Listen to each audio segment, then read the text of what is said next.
learning to manage the game better at the end, and I didn't think we did a good job of that the last 20 minutes. But I love the fight that we presented to hold on.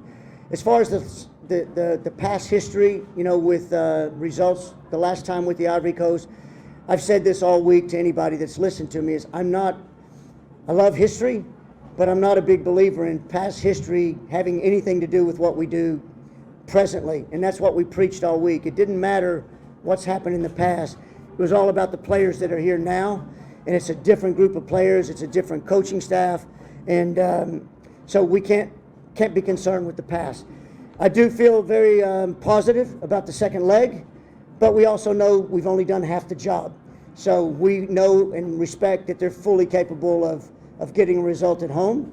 So we have to be prepared to get that result on the road. But I like my team. Coming in, it's just an honor to play for this team. I've been watching them for years, and you know, I dreamed about playing with the Super Falcons. So to be able to make my debut today was amazing, and to score 2 goals, I would have taken 1, but to score 2 goals, you know, I really just want to make an impact on this team. I have so much more to give. I think, you know, besides 2 goals, I can better my performance, and you know, that all goes to it being my first game. So I'm just excited to continue again. As a team, we're in a much better place with the players we have in this camp and the way they've been training and the way they've been understanding what we want to do.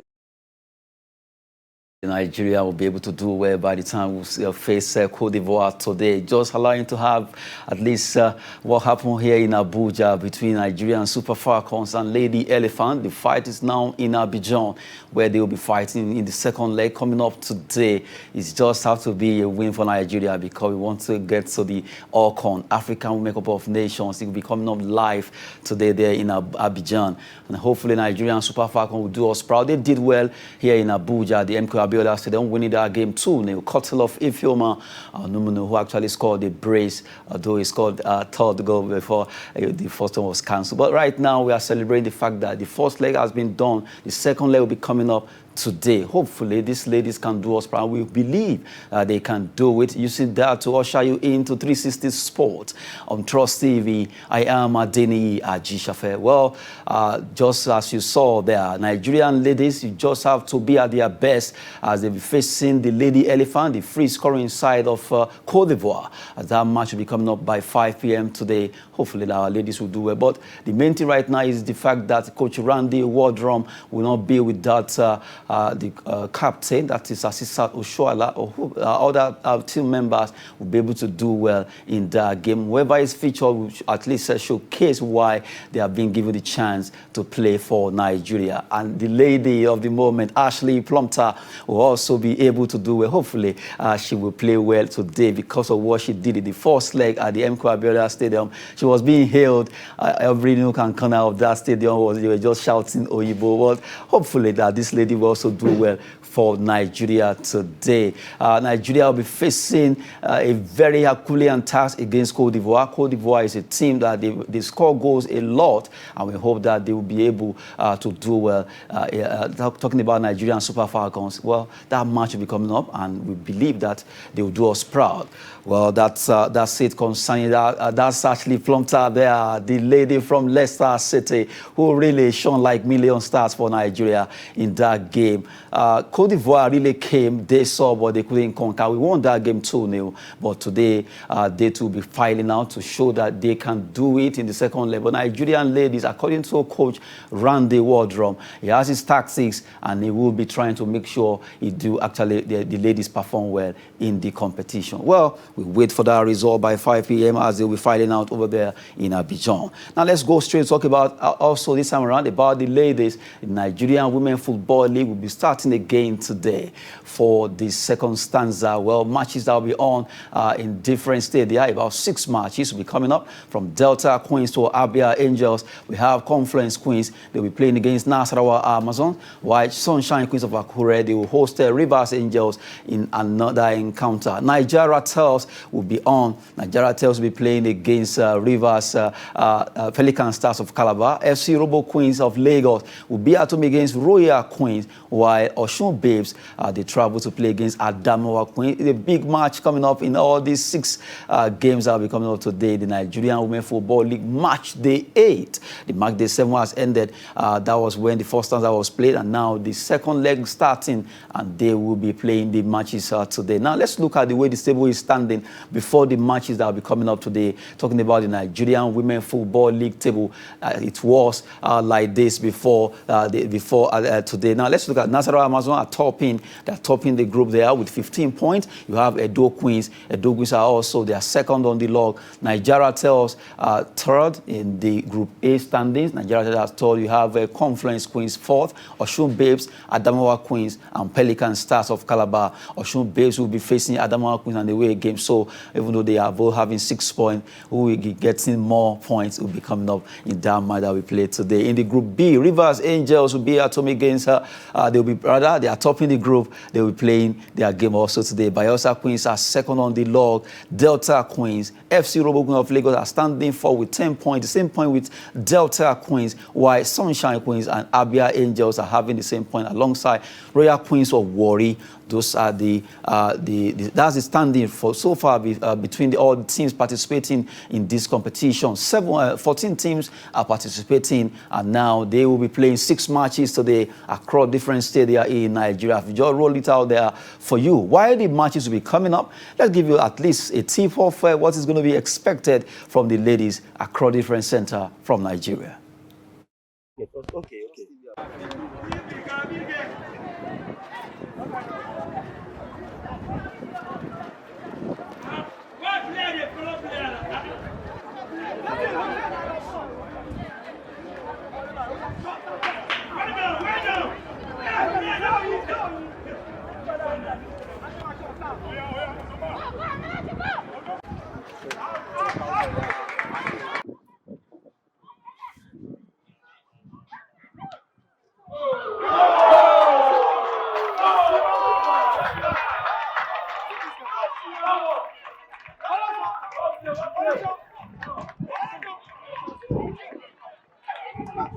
Good one there. You just saw the ladies playing football. Now you're at Nasarawa Amazon at the Area 10 football pitch there. That's what we are going to be expecting from different stadia. 6 matches coming up in the NWFL Match Day 8 after the holiday. They are back, and the ladies will go back to what they know how to do best, playing professional football. We just talked earlier about Nigerian Super Falcons. They will fight out against the Lady Elephant of Cote d'Ivoire today in a do-or-die fight. Yes, it's going to be a big one between the two teams. Although Nigeria, we are leading by 2-0, and the Lady Elephants knows that a defeat to them will actually outrightly write them off from the Alcon qualifier, playing in the Alcon also for the World Cup. But we believe that our ladies will do well in that encounter. Joining me to talk sport this hour is Kabiru Abdullahi. Good to have you, Kabiru. Good to be here. Okay, now we've showcased 2 clips there. The lady, that's Nigerian League, that's for the women, and also the Nigerian ladies will be playing today. That is Super Falcons. Super Falcons will be facing Cote d'Ivoire today, and that match is a big match because despite the fact that we are leading, we shouldn't write them off, the Cote d'Ivoire players. That's the Lady Elephants of Cote d'Ivoire, and it's a big match because we just have to maintain the winning. We just have to win that game. At least make sure we continue winning till the final whistle, then we can qualify. Yeah. I think before the first leg, I was a bit nervous because they won their previous game. Was it 10-0? So I was thinking that these guys could really, but we did really well in the first leg, 2-0. We have 2 goals now going into the second leg. I think we should be confident. We don't have to go all out attack. We can be a bit conservative, like park the bus, if you can say that. Then maybe go for a counter attack, probably to kill the game off. But I think we should be confident that we can do it there. Okay, but if you look at this game, while we played in Abuja here, Cote d'Ivoire, the Lady Elephant really came at us. They really came out. In fact, they played very well, and now they'll be playing at home with the support of their fans, with everything at their disposal. They want to throw everything at the Super Falcons today. What can you say about the score line?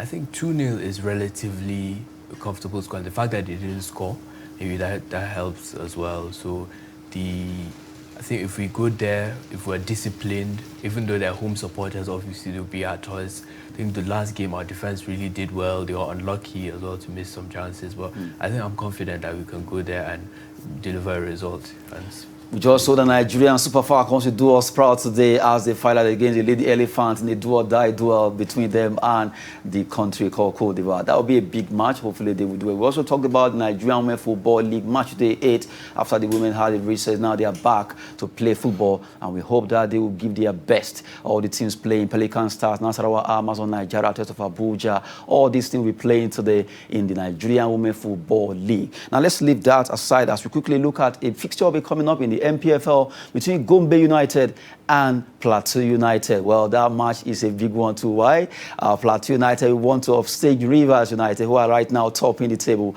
Plateau United, they will be playing against Gombe United at the Pantami Stadium in Gombe State. Well, that match, according to Coach Fidelis Ilechukwu, he said they know how good Gombe United. If they could get a draw over there in Uyo, they can also get a draw. In fact, win against Gombe United in that game that will be coming up today. At least, let's see who carry day between the two teams. Now, the way the table is standing, just to look at Gombe United and Plateau United standing on the log. You look at Plateau United actually second with 27 points. I go straight down to look at Gombe at 10th position. They have 19 points with 13 after playing 13 matches with a goal difference of 3. Plateau United 13 matches. They have 12 goal difference and they have 27 points. 2 points adrift Rivers United. So a win for them today will actually made them to jump. They will be jumping up to the first position. But if Gombe United are able to win, they will add extra 3 points to their 19, and they could actually jump to 20, having 22.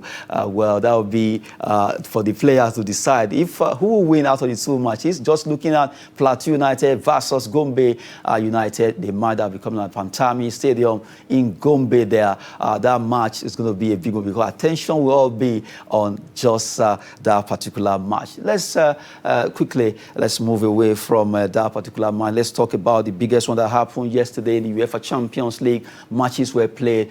2 matches came on. Chelsea, they did well. They were able to win against Lille 2-0. Just have to give it all to Kai Havertz and also Christian Pulisic, who scored those goals. But a man stood out, N'Golo Kante.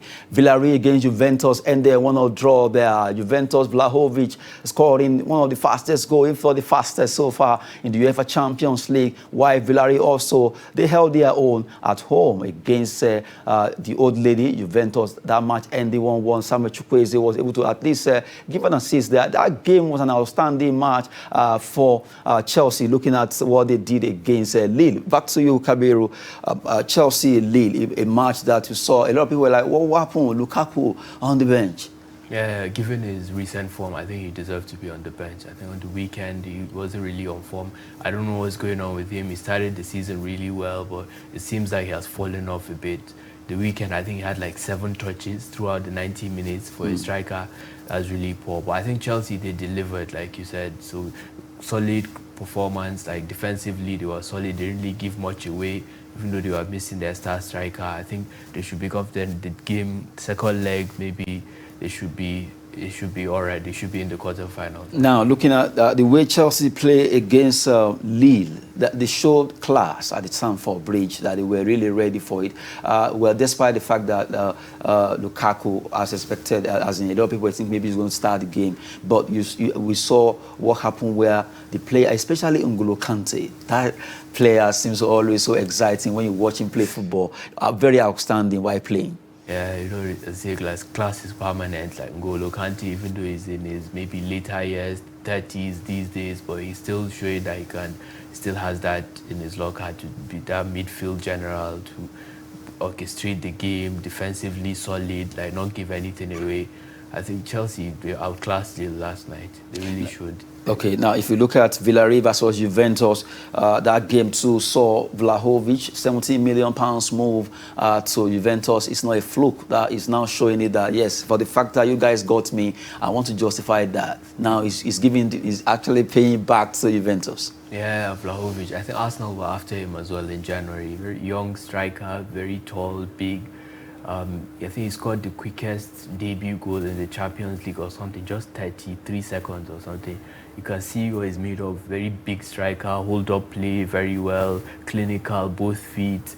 I think this guy will be like maybe with the Mbappe, Haaland conversation maybe in the next soon. I think he should be the next, like after Mbappe, Haaland, he should be next on the list as a young upcoming star. Now, if you look at Villarreal versus the Laxma they play, we saw Arnold Danjuma scoring at least a hat-trick. The young man is really doing well for his club there. And also Samuel Chukwueze was really outstanding too. He showed some flashes, and we could see what Chukwueze could do for Villarreal in that game. Well, I think Unai Emery seems to, despite the fact that they got a 1-1 draw against Juventus, for me, I see the team, they didn't perform below par. They tried their best against Juventus, who, if you want to place them side by side, as people say on paper, you might want to give it to Juventus, but they came out, they tried their best to see how they can hold their own, in fact, against Juventus. Yeah, I thought Villarreal really did well. They really gave them a game last night. I think this Juventus, like, maybe history, people are judging them based on history, historically, but they're not really doing too well. Even in Serie A, they're struggling to make the top 4. Maybe some of their players are getting older, Chiellini, the Bonucci, they were missing some players last night, the Dybala, some of their star players were injured, some didn't really play. So Villarreal really gave them a game. I think the second leg will be really interesting because I don't think the game is done. Even though they're going to Juventus, like they could, if they're lucky, they have these players, like you said, Chukwueze, Nigerian international, and Juma, who was born in Nigeria, but he decided to play for Netherlands. Well, yeah, I think they should really give them a game in the second leg. Now, when Juventus, despite the fact that yes, they could be missing some player, but so far this season, even when they are really fit, they've not been outstanding in their performances. They've been a bit, they drop a bit because Juventus that we know by now will be topping the Italian Serie A. In fact, already by now you'll be seeing, oh, these guys have already won the Scudetto. They've already missed it, but this time around they are struggling. They are, at least if you look at the way the big boys have set themselves, AC Milan, Inter, Napoli, then before you think of Juventus, and if you just have to up their game because you consider the fact that Atalanta, Fiorentina, AS Roma, yes, they may not be there rather, but Atalanta, Fiorentina seems to be knocking at the door too that they can also upstage Juventus. I think that means this season so far for Juventus have not been too scintillating. Nah, they've really fallen off. I don't know, maybe you can blame it on the absence of Cristiano Ronaldo. He's having a tour, right? Having gone to Manchester United, but Vlahovic really hope that he can deliver the goals like that Ronaldo used to give them before. As you can see, he's wearing the number 7 jersey, so maybe he should. But well, we'll wait to see that because at times it's too early to begin to think, oh, let's see what is going to offer Juventus. Because I remember that players that will start with a very good, they will start on a good note, and then as time goes on, the goals will actually dry. But I don't wish him a bad one anyway. I wish him the best. Vlahovic there scoring that goal for Juventus as they were able to hold their own against Villarreal. 1-0 draw, it ended, and Juventus, at least they have to smile, hoping that the second leg will favor them by the time they come to Turin. Well, we'll be looking at UEFA Champions League actions that actually happened yesterday in different stadia. Chelsea defeated Lille 2-0, Havertz and Pulisic there. Now, let's go straight to a story trendy. A Nigerian international who has been doing well for Leicester for good 6 years now. He moved there and he has been really doing well for Leicester City. But news came out that Wilfred Ndidi could be given a better package. According to the news coming out, Leicester are trying to see how they can better the package concerning Wilfred Ndidi, a very good defensive midfielder. He plays a very good football. He has been outstanding for that team and he deserves to be honored with a very, very wonderful package. £50 million was the amount that came out that where maybe Manchester United or other clubs might want to offer. But according to Brenda Rogers, he says that that amount is even too small compared to what Ndidi is doing with Leicester. A player that has played about 201 games for that club. He is really outstanding. Well, his contract will be expiring 2023-2024. Hopefully, they will get him a bumper package that will see him smiling to the bank. Talking about Wilfred Ndidi. Our time is really running. Yeah, no, Wilfred Ndidi is outstanding. I think in his position, he should be one of the best players at the moment. Maybe besides maybe Rodri, Fabinho. You mentioned N'Golo Kante earlier. He has really stepped into that position at Leicester, made it his own. He's a young man as well, maybe 24, 25. So Leicester will be worried that other clubs might be interested. Like you said, Manchester United, maybe abroad. If you're looking for one of the best defensive I wish he can go to midfielders, Real Madrid. you never know, man. They're aging midfield. He might actually fit in there. So Leicester are trying to secure him for the foreseeable future. Good one there. Kabiru Abdullahi has been talking sport with me in the studio. 360 Sport is the show on Trust TV where we give you well-packaged sport activities all around the globe. That's why it's 360. Moving around. Well, we just have to go now. Our time is up. I am Adeni Ajishafe. As we always say, keep doing sport. It's business and fitness. Well, I think as it is right now, we just have to...